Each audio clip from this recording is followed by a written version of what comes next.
Tapi kira-kira kalau kita tarik balik dampaknya ke dalam negeri dengan kondisi yang sedang seperti ini, ada pilkada yang ada permintaan dihentikan.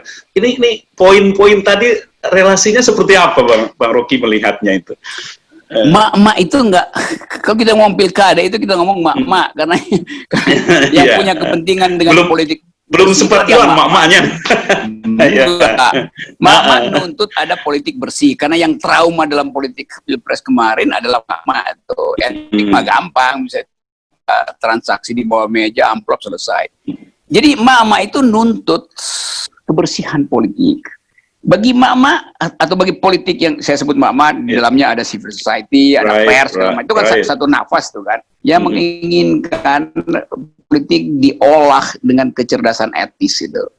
Nah di situ yang nggak diperlihatkan kecerdasan etisnya tuh. Kan presiden tetap ingin lakukan pilkada, walaupun alasannya nggak masuk akal itu. Nah yang kedua, internasional mengamati Indonesia lagi bikin pilkada di dalam potensi kerusuhan. Jadi internasional bilang, ngapain sih suruh kita berbenah tuh? Presiden benahin aja pilkadanya tuh kan. Kan semua pers dunia tuh ada di semua kabupaten yang lagi mau bikin pilkada.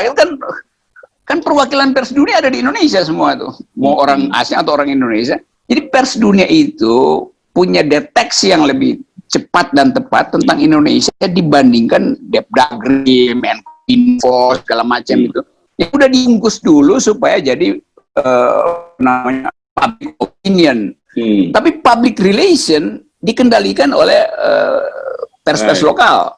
Seperti hari ini yang tahu bahwa sekarang coba dipilih misalnya orang mau dengar analisis kita atau mau dengar juru bicara presiden ngoceh-ngoceh keruan kan itu udah jadi genre baru kan, gitu lah. Ya. Tapi ini tadi saya ingin menginvest tentang benahan pilkada. Tentu kan administratif jalan terus lah ya, walaupun ini ketua KPU-nya sedang kena COVID nih.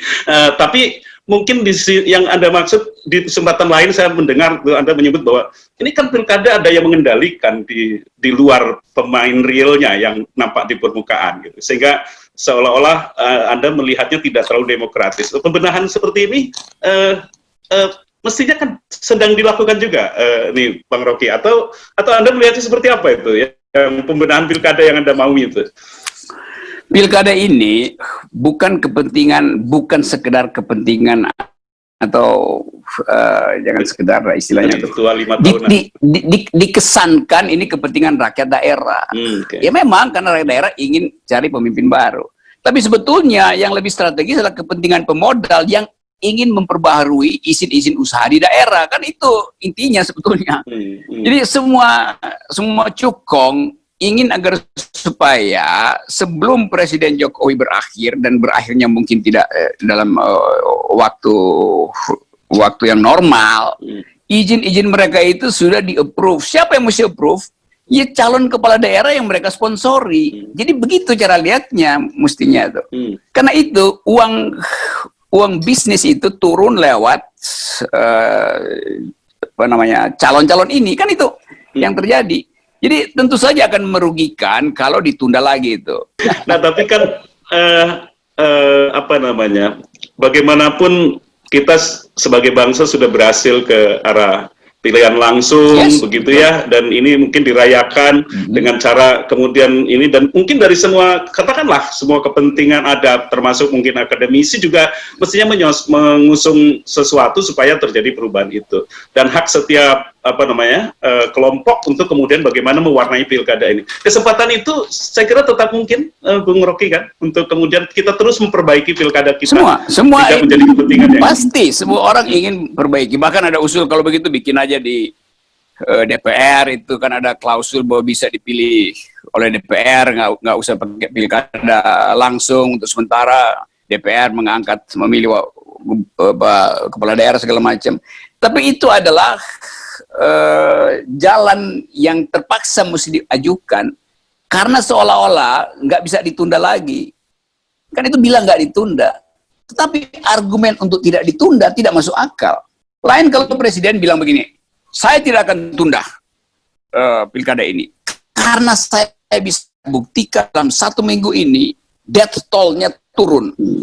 Kalau Presiden bilang, lihat ya, Anda ingin supaya ditunda karena 4.000. Sekarang 3.000, besok tinggal 2.000. Kalau itu diterangkan, lo orang bilangnya bagus kalau gitu. Ini yang terjadi sebaliknya. Sekarang 4.000, tadi pagi 4.500, besok 4.800. Dan dalam proyeksi yang lebih besar lagi, akan ada 10 juta orang bolak-balik di dalam komunitas pilkada. Dia akan menurut orang lain. Sehingga modeling yang dibuat, setelah pilkada bisa ada 30 juta orang Indonesia yang terkena COVID. Itu yang mesti dibantah pemerintah. Pemerintah kan mesti bantah itu. Nggak benar. Ada penurunan. Kalau ada penurunan, tunjukkan grafiknya supaya akademisi tahu bahwa argumen pemerintah adalah evidence based.